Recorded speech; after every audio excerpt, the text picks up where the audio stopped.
Si vous êtes quelqu'un de persuasif qui n'a pas de jambes, vous persuaderez quelqu'un de vous porter. Si vous n'avez pas d'argent, vous persuaderez quelqu'un de vous en prêter. Si vous êtes quelqu'un de persuasif et seul, alors que vous ne voulez pas l'être, vous trouverez un ami ou une partenaire. Si vous êtes persuasif et que vous avez un bon produit à vendre, vous trouverez quelqu'un pour l'acheter. Vous pouvez avoir une idée ou un produit qui peut changer le monde, mais sans le pouvoir de persuader, vous n'avez rien. Communiquer ce que vous avez à offrir est la compétence la plus importante que vous pouvez développer. Tout ça, c'est Tony Robbins qui l'a dit. Il est convaincu que la persuasion est la compétence la plus importante. Même si je ne suis pas à 100% d'accord avec lui, je pense quand même que la capacité de persuader peut s'avérer réellement utile de nos jours. C'est pourquoi, aujourd'hui, on va voir comment persuader quelqu'un. Bonjour et bienvenue sur Evolution Factory.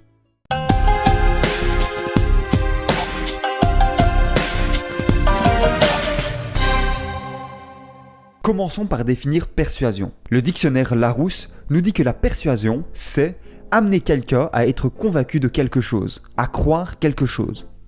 C'est différent de la manipulation. La manipulation, c'est amener quelqu'un insidieusement à tel ou tel comportement, le manœuvrer.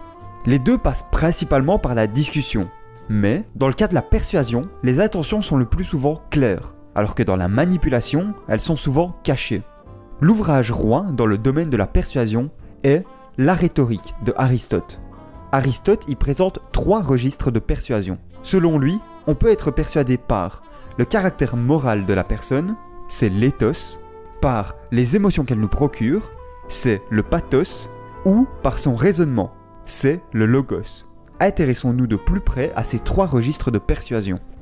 Tout d'abord, l'éthos, qui est la persuasion par le caractère. Elle est basée sur la crédibilité et la réputation de la personne.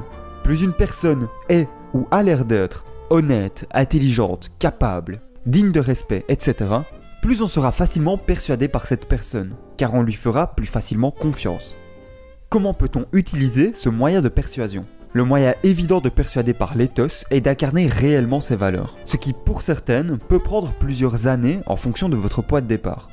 Cependant, dans la vie courante, c'est souvent le statut social qui va permettre de persuader par l'éthos.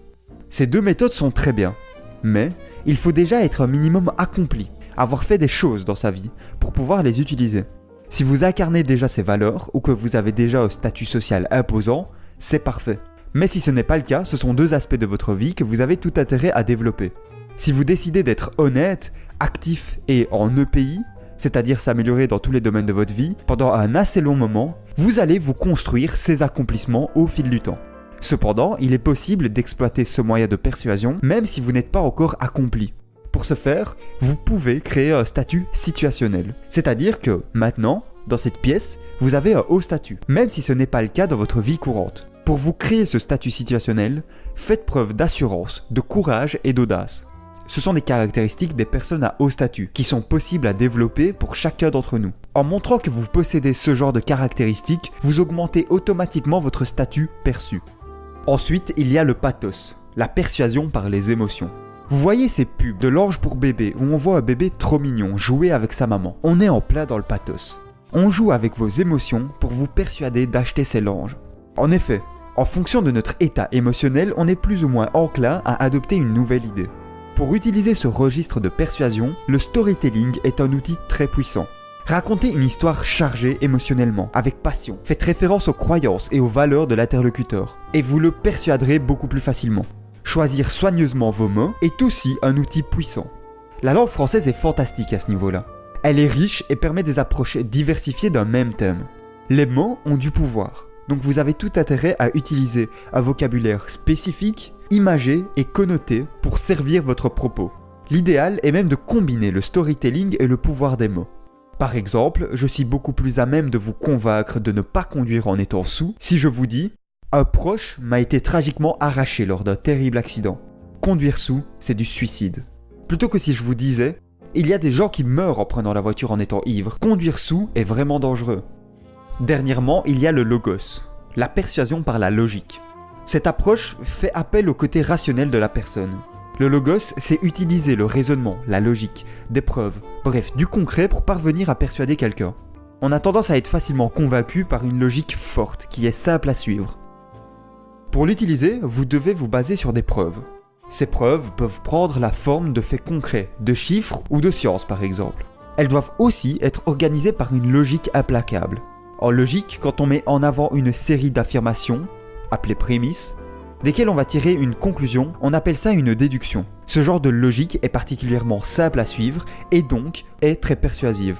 Il y a d'autres types de raisonnement, comme l'adduction et l'abduction, mais je ne vais pas les aborder ici. Je vais dédier une vidéo complète à la logique, car c'est une compétence extrêmement utile dans la vie de tous les jours. Pour convaincre, vous allez souvent utiliser un mélange de ces 3 moyens de persuasion. À côté de ces moyens, vous pouvez aussi utiliser des techniques spécifiques pour persuader.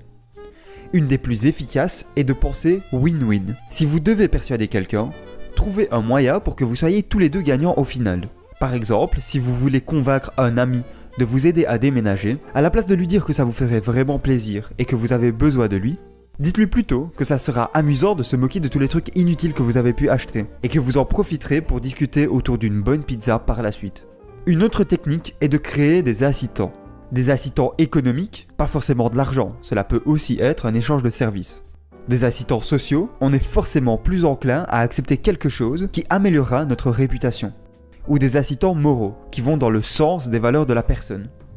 La troisième technique est de s'adapter à votre interlocuteur. Le mélange des 3 registres de persuasion ne va pas être le même en fonction de votre interlocuteur. Certains réagiront mieux au logos, alors que d'autres seront plus affectés par le pathos. À vous de vous adapter.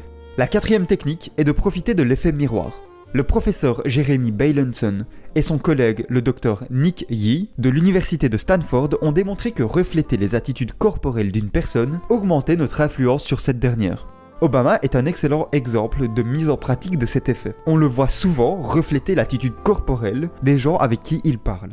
Technique numéro 5. Soyez un homme d'action. Le discours est certes très efficace, mais si vous avez la possibilité de montrer que vous avez raison par une démonstration pratique, votre interlocuteur sera très certainement convaincu. Dernière technique, soyez honnête. C'est peut-être contre-intuitif pour vous d'être honnête en essayant de persuader quelqu'un. Et pourtant, en disant la vérité, vous aurez la conviction et l'assurance nécessaires pour persuader quelqu'un. Si vous voulez plus de techniques, vous pouvez toujours aller voir ma vidéo sur le livre Influence et Manipulation. Le lien sera dans la description. Je veux conclure en disant que parfois, essayer de persuader quelqu'un est inutile. Des fois, les gens sont trop fermés d'esprit. Des fois, les sujets sont attachés à des opinions trop ancrées dans l'identité même de la personne, comme la religion ou la politique. Des fois, ce n'est tout simplement pas le bon contexte, ni le bon endroit, ni le bon moment. Et des fois, les gens n'ont tout simplement pas l'intelligence ou les connaissances nécessaires. Sur ce dernier point, est-ce que vous connaissez l'effet Dunning-Kruger ?